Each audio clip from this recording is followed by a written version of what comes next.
हाय दोस्तों, जैसा कि आप लोगों को मालूम है कि मैं सामान्य ज्ञान और करंट अफेयर का वीडियो लेकर आता हूँ। हमारा वीडियो जो कि हर प्रकार के एग्ज़ाम में पूछे जाते हैं, चाहे वो एग्ज़ाम यूपीएससी हो, बीपीएससी हो, एसएससी हो या फिर रेलवेज़ का कोई एग्ज़ाम हो। इससे पहले कि हम आगे बढ़ें, आप लोग हमारे चैनल को सब्सक्राइब कीजिए और वीडियो को लाइक कीजिए, साथ ही शेयर कीजिए। चलिए शुरू करते हैं। आज हम बिहार स्पेशल पार्ट 11 के बारे में बात करेंगे। इससे पहले बिहार स्पेशल का हम 1 से लेकर 10 तक का पार्ट बना चुके हैं। अगर आप लोग नहीं देखे हैं तो चैनल पर विजिट करके देख लीजिए। और इस वीडियो का जो है पीडीएफ फाइल आप लोगों को टेलीग्राम में मिल जाएगा, या अगर नहीं मिले तो आप लोग कमेंट कर दीजिएगा। चलिए, टेलीग्राम का लिंक डिस्क्रिप्शन है और चैनल को सब्सक्राइब जरूर कर दीजिए क्योंकि नया चैनल है, आप लोग सपोर्ट कीजिए। नालंदा विश्वविद्यालय किसके लिए प्रसिद्ध है? नालंदा विश्वविद्यालय, क्वेश्चन है नालंदा विश्वविद्यालय किसके लिए प्रसिद्ध है? तो नालंदा विश्वविद्यालय जो है बौद्ध धर्म दर्शन के लिए प्रसिद्ध है। अगला क्वेश्चन है नालंदा में अवस्थित भारतीय विश्वविद्यालयों में फाहियान किसके शासनकाल के दौरान आया था? तो फाहियान जो चंद्रगुप्त विक्रमादित्य के शासनकाल में आया था। चलिए हमारा अगला क्वेश्चन की तरफ। अगला क्वेश्चन है किसने यह वर्णन किया कि मध्य भारत के सभी देशों में मगध देश में सर्वाधिक नगर थे?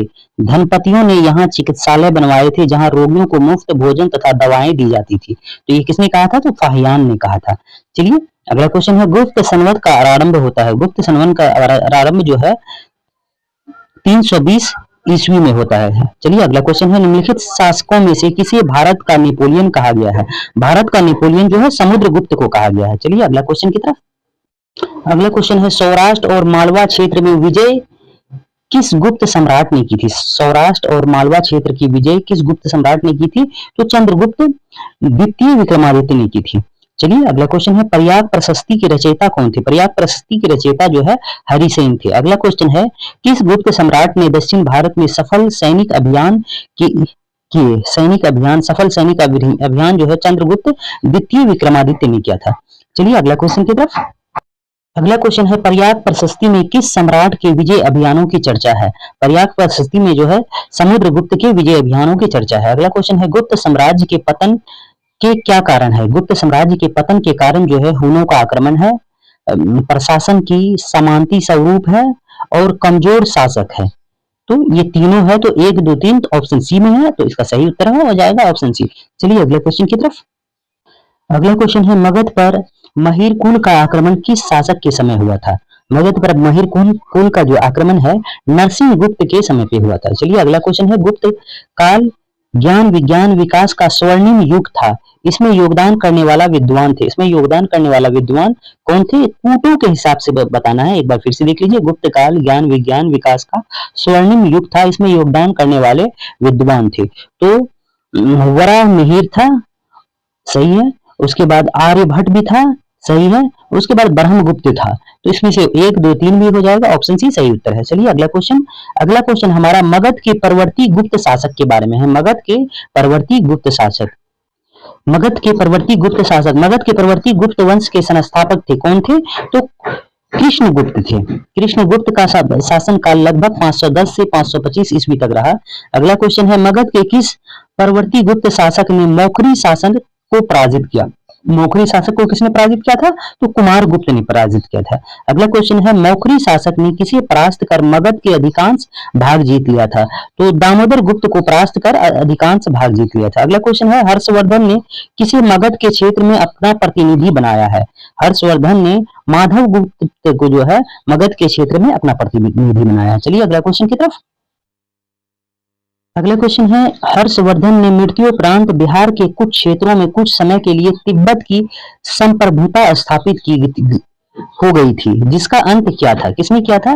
हर्षवर्धन के, एक बार फिर से देख लीजिएगा, हर्षवर्धन के मृत्युपरांत जो है बिहार के कुछ क्षेत्रों में कुछ समय के लिए तिब्बत की संप्रभुता स्थापित हो गई थी, जिसका अंत जो है आदित्य सेन ने किया था। अगला क्वेश्चन है, इसका व्याख्या भी देख लेते हैं। बिहार के किसी स्थानीय शासक अर्जुन ने चीनी यात्रियों को क्षति पहुंचाई और प्रतिशोध में तिब्बत और नेपाल की सेनाओं ने बिहार पर आक्रमण किया था।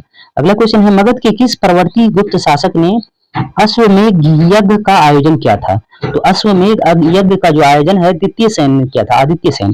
चलिए अगला क्वेश्चन है मगध के परवर्ती गुप्त वंश के अंतिम शासक था। मगध के परवर्ती गुप्त वंश का अंतिम शासक जो है जीवित गुप्त था। इसका सही उत्तर है जीवित गुप्त। चलिए इस क्वेश्चन का थोड़ा सा शायद व्याख्या भी होगा, तो देख लेते हैं।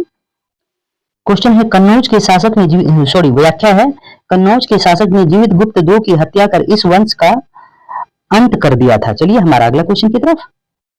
क्वेश्चन है, मगध के किस परवर्ती गुप्त शासक असंख्यक शत्रुओं को का विजेता कहा गया है? असंख्यक शत्रुओं का विजेता जो है किस परवर्ती गुप्त शासक को कहा गया है? तो कृष्णगुप्त को कहा गया है असंख्यक शत्रुओं का विजेता। चलिए अगला क्वेश्चन की तरफ। मगध के परवर्ती गुप्त शासक उसके उपाधि को सम्मिलित कीजिए। ये लंबा क्वेश्चन है, थोड़ा सा देख लीजिए। मगध के परवर्ती गुप्त शासक और उसके उपाधियों का सम्मिलित कीजिए। तो इसमें जो है हर्षगुप्त जो है, हर्षगुप्त वीर योद्धा है, हर्षगुप्त है वीर योद्धा, हर्षगुप्त जो है वीर योद्धा है। उसके बाद कुमार गुप्त जो है, कुमार गुप्त महाधिराज की उपाधि धारण क्या है? हर्षगुप्त वीर योद्धा की उपाधि धारण क्या है? कुमार गुप्त महाधिराज की उपाधि धारण क्या है? जीवित गुप्त जो है, जीवित गुप्त राजाओं में सिरमौर, राजाओं में सिरमौर की उपाधि धारण क्या है? आदित्य सेन जो है, आदित्य सेन परम भट्टारक महाधिराज की उपाधि धारण किया है। चलिए हमारा अगला क्वेश्चन, इसका मिलान कर लीजिएगा, ऑप्शन सी इसका सही उत्तर है। अगला क्वेश्चन की तरफ चलते हैं। अगला क्वेश्चन है, मगध के किस परवर्ती गुप्त सम्राट के बारे में कहा गया कि उसने समुद्र तट तथा हिमालय में शत्रुओं को जीता था? तो ये किसके बारे में कहा गया है? मगध के किस परवर्ती गुप्त सम्राट के बारे में कहा है कि उसने समुद्र तट तथा हिमालय के शत्रुओं को जीता था? जीवित गुप्त के बारे में कहा गया है। चलिए अगला क्वेश्चन है, हर्षवर्धन की मृत्यु के बाद मगध के अंतर्गत एक विस्तृत साम्राज्य स्थापित करने वाला प्रथम शासक था। तो कौन था? तो आदित्य सेन था।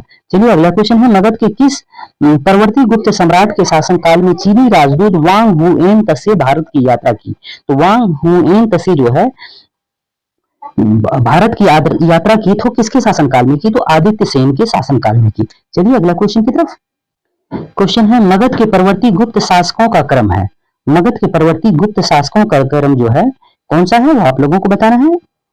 तो मगध के परवर्ती गुप्त शासकों का सही क्रम जो है कृष्णगुप्त है, हर्षगुप्त है, जीवित गुप्त है, कुमार गुप्त है, दामोदर गुप्त है, महासेन गुप्त है, देवगुप्त है, माधव गुप्त है, आदित्य सेन है। तो इसका ऑप्शन बी सही उत्तर है। चलिए अगला क्वेश्चन की तरफ। ये जो है गुप्त शासन का हो गया हमारा। अब जो हम बात करेंगे गुप्तोत्तर युग और बिहार, गुप्तोत्तर युग और बिहार के बारे में बात करेंगे। तो चलिए क्वेश्चन है, चीनी यात्री इत्सिंग बिहार का भ्रमण किया, लगभग कितने ईस्वी में भ्रमण किया था? तो 673 ईस्वी में भ्रमण किया था। इत्सिंग ने लगभग 675 ईस्वी में लगातार 10 वर्षों तक नालंदा विश्वविद्यालय में शिक्षा प्राप्त की। अगला क्वेश्चन है, हर्षवर्धन के समय में बिहार राज्य का कौन सा विश्वविद्यालय प्रसिद्ध था? तो हर्षवर्धन के समय जो है बिहार राज्य का नालंदा विश्वविद्यालय प्रसिद्ध था। अगला क्वेश्चन है, चीनी यात्री हेनसांग किस विश्वविद्यालय में अध्ययन किया है?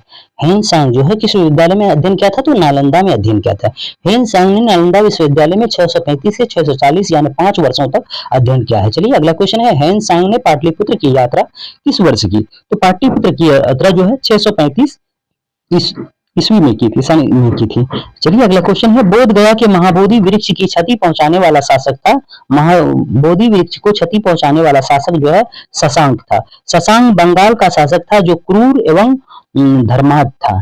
चलिए ये हमारा अंतिम क्वेश्चन था इस वीडियो क्लास का। हमारा वीडियो कैसा लगा? वीडियो अगर अच्छा लगे तो लाइक कीजिएगा, चैनल को सब्सक्राइब जरूर कीजिएगा, नया चैनल है आप लोग सपोर्ट कीजिएगा। अब जो हम अगला पार्ट में बात करेंगे पालकालीन बिहार के बारे में बात करेंगे, इस पार्ट के बारे में। इस पार्ट का जो है आप लोग आने का इंतजार कीजिएगा। पूरा वीडियो देखने के लिए धन्यवाद।